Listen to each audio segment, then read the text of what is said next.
What's up, guys? Welcome back to another episode of Educational Football. Today, as of recording time, the World Cup semifinals have just concluded. Two very interesting matches with, I think, a lot of talking points we're going to get into. But first of all, please, co-host, introduce yourself and maybe some initial feelings about how these games went down. Hey y'all, this is John, proud Manchester United fan, speaking with my other proud Manchester United fan, Jude. Initial feelings, honestly, the first big one is disappointment. This, I think, we've been saying this, and a lot of people have been saying this is one of, if not the, or at least has the potential to be the best World Cup that I've ever seen. And these were four teams that played really exciting matches, at least three of which I was actively rooting for in some capacity. And personally, I really wanted France to go all the way. I really fell in love with the team, and I know a lot of people thought it was almost a given for them, and their performance yesterday was quite surprising. I think a lot can be said about that, as well as England's performance against Argentina today. But yeah, before getting into it, I'll turn it over to my fellow host. Dude, thank you. Yeah, I think, the England game today is a good place to start. Just even talking about this game, as somebody that was rooting hard for England, I'm a fan of the team, follow a lot of their players on a weekly basis. It's just difficult. I have this sinking feeling in my stomach. Thinking about how it would feel like if I was English, I can't even fathom that. But, I guess in terms of the game, I think England came out first half. I was very impressed. I thought they looked very good. A little bit of a scrappy first half. No shots on target, but they were definitely applying the pressure, making more attacks down the wings, trying to cross the ball in. They just looked a little bit more proactive than Argentina, who did have some moments, maybe from some turnovers in the first half. But as a whole, we're kind of stuck on the back foot. But we did see that change in the second half. I noticed even before the Gordon goal, England had kind of started to sit back more and kind of absorb a lot of pressure. And they weren't dictating, they weren't imposing themselves on Argentina as much as they were. And I think the goal, beautiful cross from Rodgers, great run in behind from Gordon. I think it was Molina that lost him on the back post, but just great timing of the run and smarts to just sneak in back there and tap the ball in for what seemed like a relatively easy goal. And after that, I thought that would kind of, galvanize the team a little bit. I remember the first match against Croatia. England took a lead and Tuchel made attacking subs, something that we've been crying out for under the Southgate era, to really go and seal the game. And I was ready for that to happen. But, like I said, after that goal, it just became wave after wave of Argentina attack. And it's just disappointing to see. Yeah, I 100% agree. I don't know if there's another way you can really look at that game. They started falling back in the second half for sure, and it was almost a little confusing how hard they started falling back after scoring that goal, because this is first and foremost, parking the bus is a tactic that we've seen taken apart time and time again. The idea that you can run this kind of low block, preserve your lead, and kind of weather the storm is just proven not to be that effective. And certainly doing it from, the 55th minute. That you're expecting players to hold out because it went to 100 some minutes, 45 minutes of just taking hit after hit, wave after wave. It's an unreasonable and tactically unsound expectation. Additionally, I think that we've seen specifically this Argentina side eat up teams that run this kind of low block. We saw how quickly they cut through Egypt as soon as they started pressing, and Egypt fell back so hard. We saw the same with Switzerland, even though they were down to 10 men, so it makes a little more sense there. But the pattern still, holds itself and holds true that anytime there's a team that falls back and holds this kind of low block, Argentina just punished them for it. And if not on that first opportunity, on that 10th opportunity, on that 20th opportunity. I don't know how many times they almost got in the box. They almost got the ball in the goal. It was almost bound to happen at a certain point. And I know some people are maybe also levying criticisms of Pickford because of the first goal that he let in, which arguably was definitely a savable goal. But at the same time, I think you do have to remember that he's the last line of defense, and every other line is essentially right in front of him for 40-some minutes. It's like a house of cards that's eventually going to topple. Additionally, obviously, there's much that's been said about Tuchel making this really, really abysmal decision to send in more subs. by the end of the game, before he put on Rashford and I forget who else, the other attacker he put on. Yeah, you had 6 defenders, 3 midfielders, and Harry Kane. That was England's lineup. By the way, when Tony entered the field, I felt like I was watching The Undertaker. Like, I didn't even remember him being called up, dude. Like, it's like, where does this guy come from? And now he has to go save England? It was literally like with 5 minutes, by the way. It's not as if he had like an ample time to...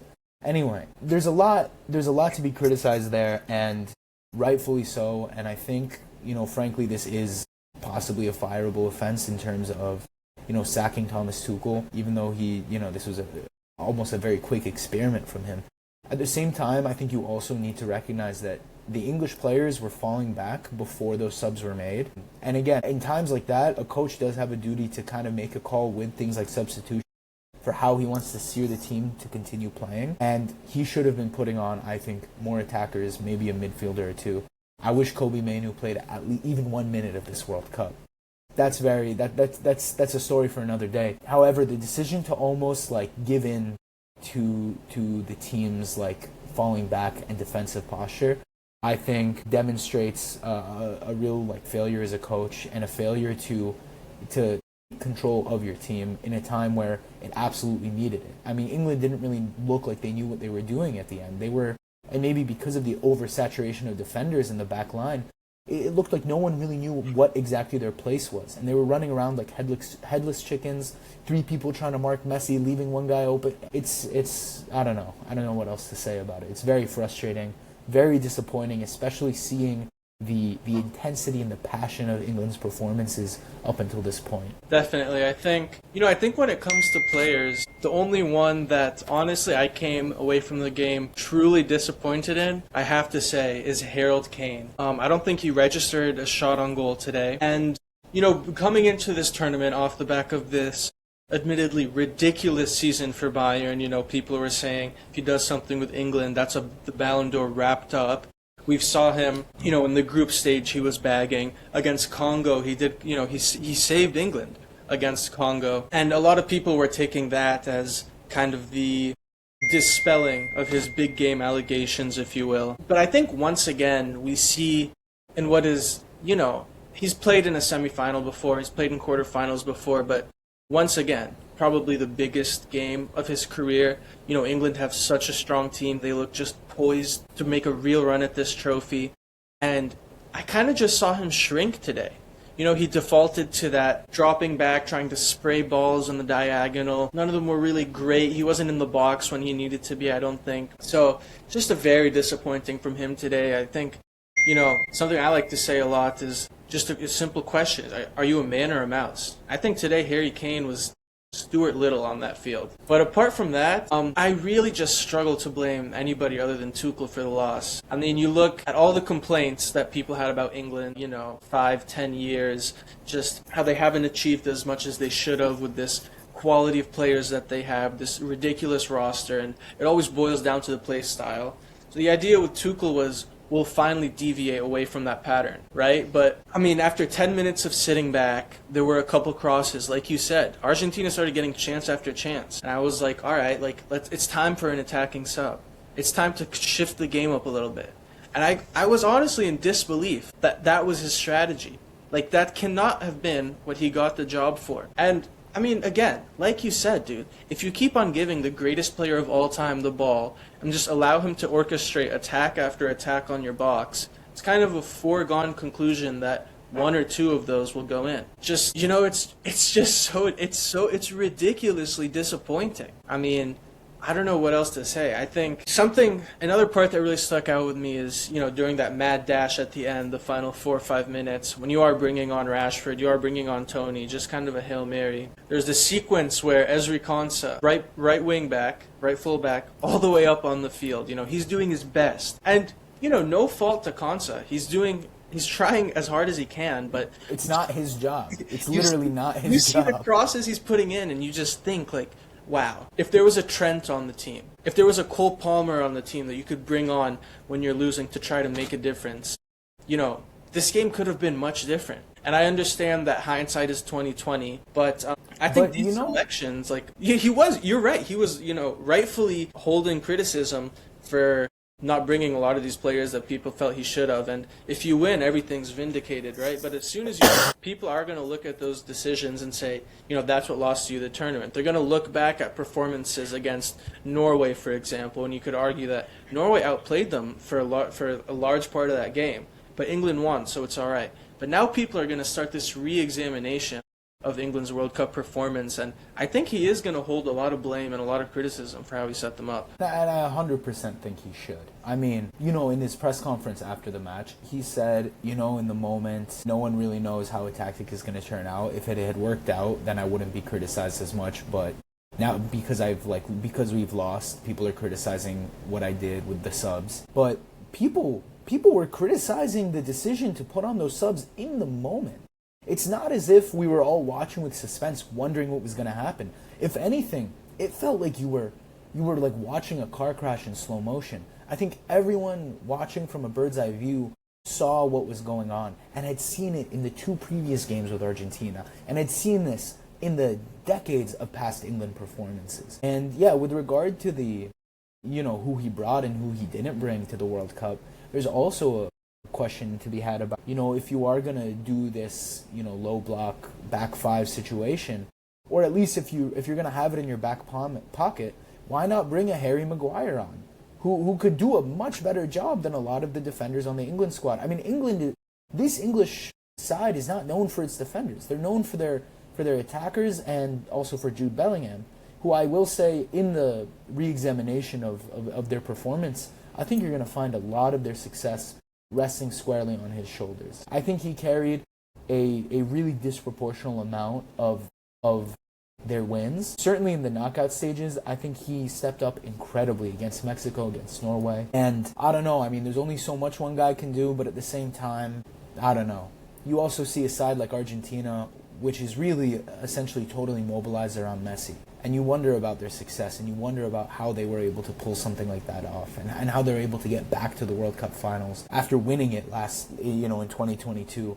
And maybe there is a point to thinking through, like, who are your strongest players and how can you organize around them. But instead of doing that, especially today, Thomas Tuchel almost backed off of the biggest strengths of this England squad in a way that is genuinely baffling. For sure. I mean, you look at that roster that they have, and even with some of the players left at home, I mean, it's got to be top 3 most talented squads at the whole World Cup, in my opinion. And, I understand this thing about Argentina being a unit. They're centered around Messi. They'll die for Messi. And they're by no means a bad team. But, I mean, just the moment that really solidified it for me was after the hydration break. Anthony Gordon coming off for another defender. Don't remember exactly who.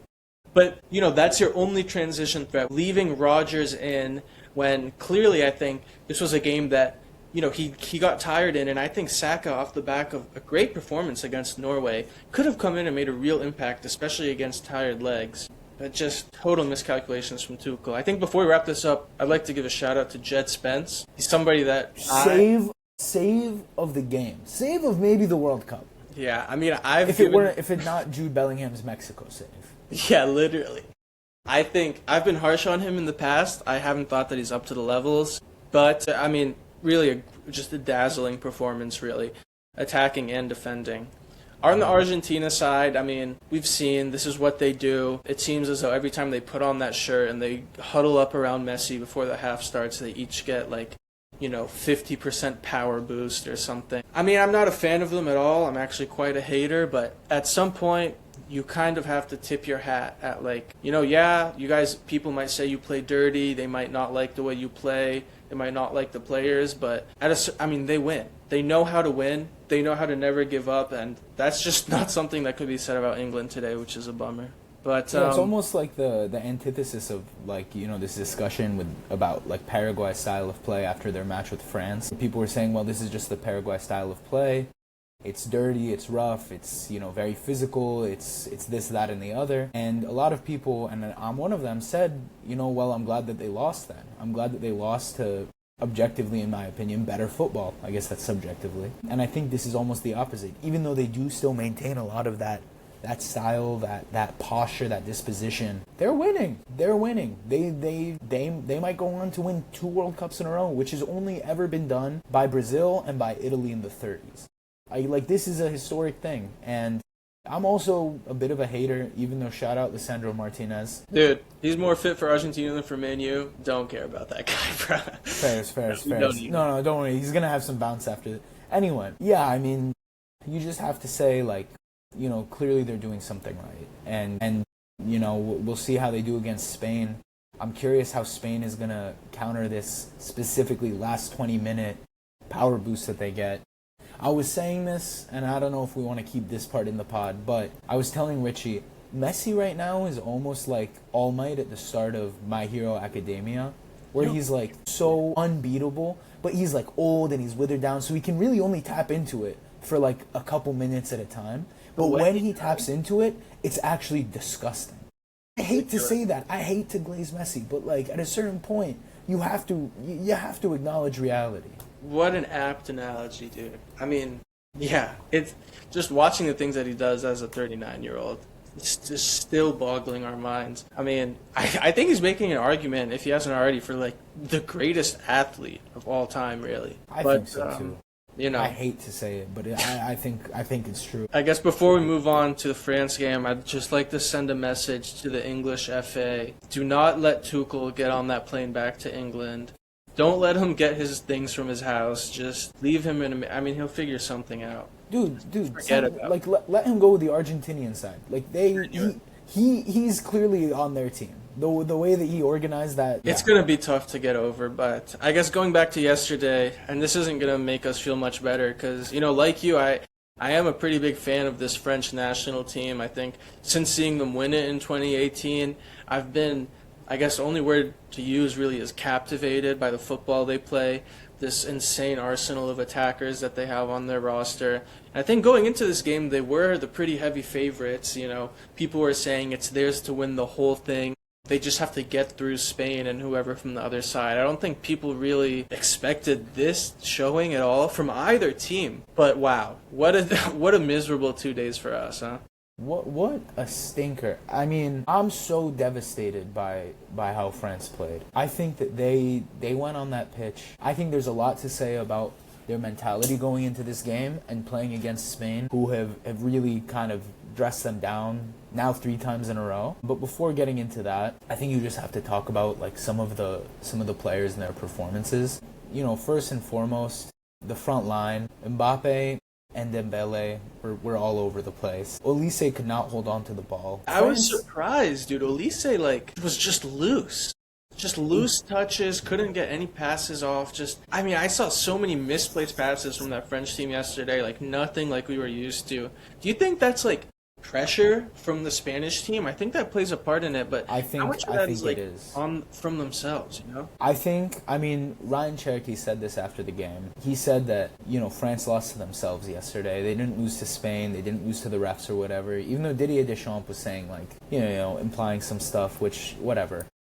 I think this French team did enough all on their own to sabotage their chances of winning the game. And I think, part of it is that Spain, the way that they play and the precision with which they play it is really great for impeding the natural flow of this French national team. It does not give Mbappe the room he needs to run the ball up. It does not give any of the front line the comfortability to press like they normally do and have been doing this entire tournament. At the same time, really France's midfield is not to the level of Spain's, and there's been a lot of people now almost expressing nostalgia for the likes of Paul Pogba, who is such an elite midfielder and a really crucial part of them winning in 2018. And unfortunately, I don't think that you have a Paul Pogba in this French team, and that might be the one big hole in their armor right now. Who else? I don't know.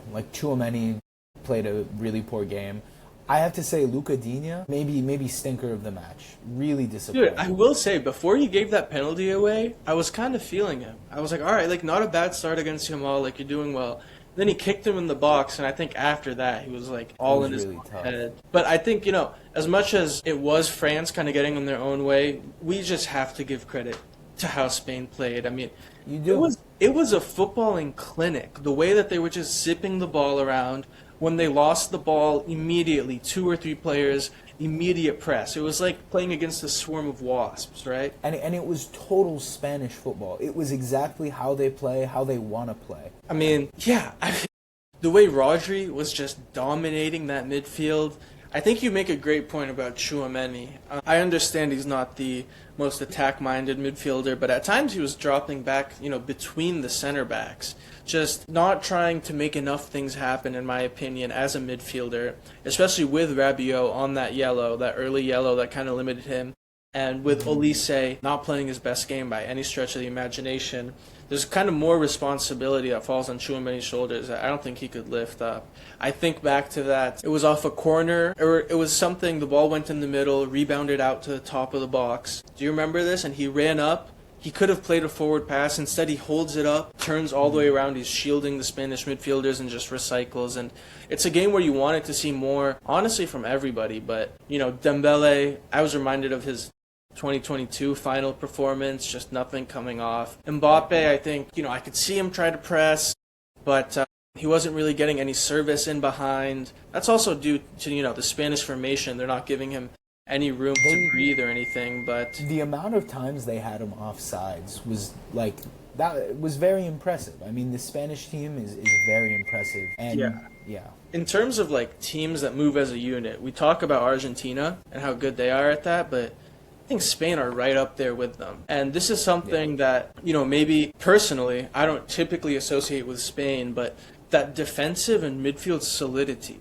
that even when they don't have the ball, they're able to dominate just by the way they move their lines and move as duos or trios is just, John, did it not look like boys versus men out there? I couldn't believe it. I was genuinely shocked. I mean, like, look, I watched this France team live and in person twice. I watched them play Sweden and I watched them play Paraguay. Arguably two very different games. The first of which was totally in their pocket. They played like exactly how they wanted to, and it was genuinely like watching like Picasso paint or something. It was so impressive. And even against Paraguay, which is a team that plays a style that really forces them to shift in some kind of ways. I saw them manage to make it out of that game, to maneuver, to adapt in a very impressive manner. They didn't do any of that against Spain. They weren't playing the way that they normally play, and they weren't adapting adequately.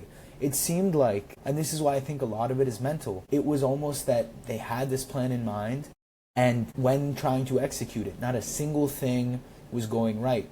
Every shot, every pass was a little off. Every touch was a little too loose. I don't know. And I want to talk about the mental aspect of this specific match. If you've made all your points, unless you want to say anything else. I think just in Richie's honor, we do have to touch a little bit more on Rodri. He has been pretty tremendous throughout this whole tournament. Kind of, dare I say, a return to Ballon d'Or winning form.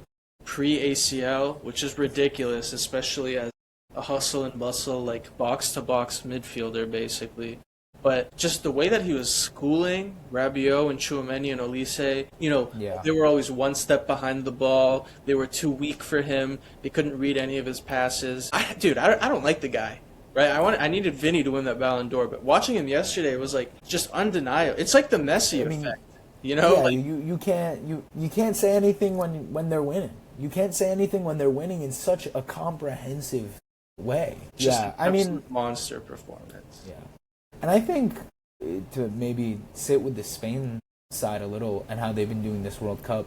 I think another part of it is that a lot of people going into the tournament had Spain as the favorites, or at least certainly had Spain up there. They just won the Euros. They're a great team. They have a really strong squad, but they've been playing a very if not disappointing, I would say uninspiring, football. They tied their first match with Capo Verde, and they, went on to play, who was it? Uruguay and Saudi Arabia. Then in the round of 16, who did they play in the round of 16? The round of 32? Austria. They played Austria. It was fine. They played Portugal. It was fine. They played Belgium. It was fine. It wasn't very dynamic, very exciting. It was slow. It was very possession heavy, a lot of passing back and forth. and getting that shot, getting that opportunity when it arose. But I think that you saw them kind of like turn it up a gear against this France side because this is France, because this was certainly the favorites of the tournament at this phase as of yesterday morning. And they're incredible. Yeah. And It's all the signs of a team that like grows into the tournament as it goes along, which personally I wasn't expecting. But and there's also maybe something to be said about, this is a physically intense tournament. They're playing games back to back to back that are extremely high stakes, that are, people leaving everything out on the field. Not to keep glazing Jude Bellingham, but look at how he looked after the end of the Mexico match. He literally collapsed. And maybe there is something to be said about, reserving your energy, about maintaining your strength and building slowly little by little. Where I also think part of it is that this France team was gassed. They just played Morocco in blistering heat. They played Paraguay in blistering heat. They played Sweden in blistering heat. And in all of those performances, they were really going at 100 in a lot of ways.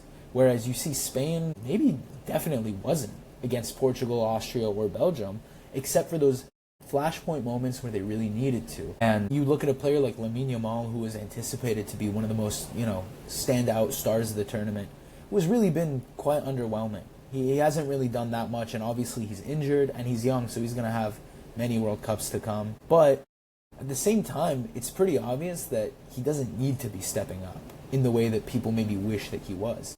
They're doing just fine as they are. And we'll see how it fares against Argentina. We'll see if they, turn it up another notch, if they play how they've played in past games. I don't know. There's a lot to wait and see about with this final. But personally, I'm not that excited for it. Not as excited as I was for a potential France-England final, or a France-Argentina redux, or even a Spain-England, Euro redux.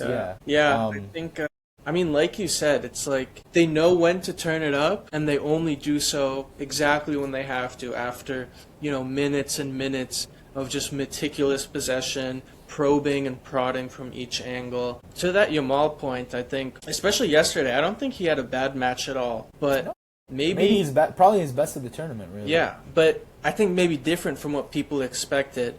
But I interpreted that as, he had a specific role as more of a touchline winger, kind of more of, recycling the possession as opposed to going all in every attack. And I think he chose his moments very well. Obviously won them the penalty, had a couple other chances. Which was a genius calculation by him. And it was totally a penalty, and it was so smart how he got it. And even there's a clip going around of even right after he gets the penalty, he goes up to Mbappe and kind of you see how I got that.